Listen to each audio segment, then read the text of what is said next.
Three times in one night while everyone watched the Vatican's darkest wedding. They called it a wedding. But what happened that night inside the Vatican was something far darker. A young bride, a powerful groom, a sacred ceremony watched by nobles, priests, and witnesses. And before the night was over, she was forced into this marriage bed 3 times in front of others. This is not a myth. This is not a horror movie. This is one of the darkest, most disturbing wedding traditions ever linked to power, religion, and control. This is the story of the Vatican's darkest wedding night. In medieval Europe, marriage was not about love. It was about alliances, power, bloodlines, control. And nowhere was power more concentrated than near the Vatican. The church controlled kings. Kings controlled land. And women were often treated as symbols, not humans. Young noblewomen were married off to secure political loyalty. Their consent was irrelevant. Their fear was ignored. Their bodies were considered property. One such wedding took place under the shadow of the Vatican walls. The bride was barely out of childhood. Some sources say she was 14, others say 15. She had been raised in a convent, taught obedience, silence, and devotion. She believed marriage was sacred. What she didn't know was that her wedding night would become a public spectacle. The groom was a powerful nobleman with close ties to church officials. He had wealth, influence, protection, and he demanded a traditional rite, a tradition whispered about, rarely written down. A practice so disturbing that historians still argue over its details. It was known as the Rite of the Lord. The belief that a powerful man had the right to claim a bride's body multiple times on the wedding night, sometimes in front of witnesses, to prove ownership and legitimacy.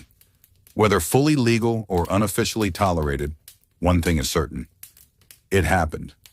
The wedding ceremony was grand. Candles filled the hall.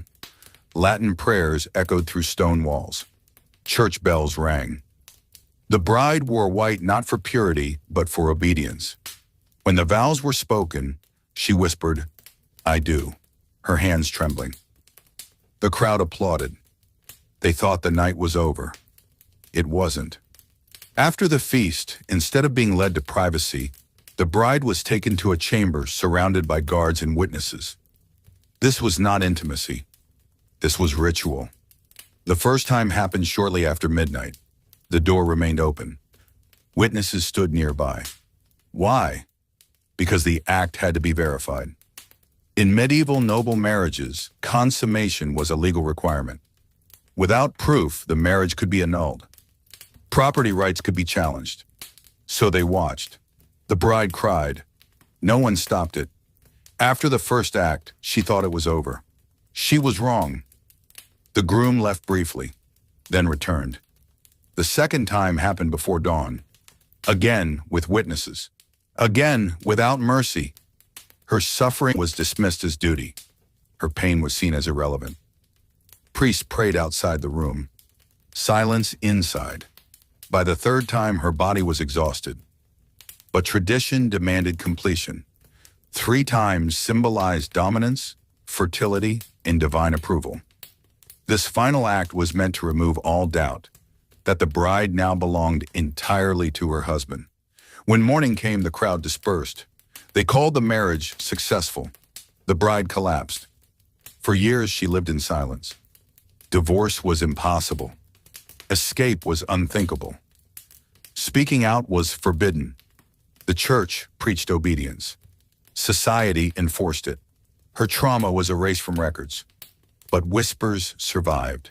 Letters, private diaries, hidden confessions. And historians pieced together what really happened. This wasn't an isolated incident. Across Europe, similar weddings occurred, especially among elites protected by church influence. Women were currency.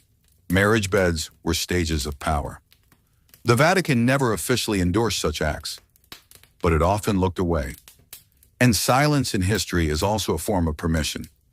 Today, the Vatican denies these traditions. Official records remain vague. Documents are sealed. Stories are labeled exaggerations.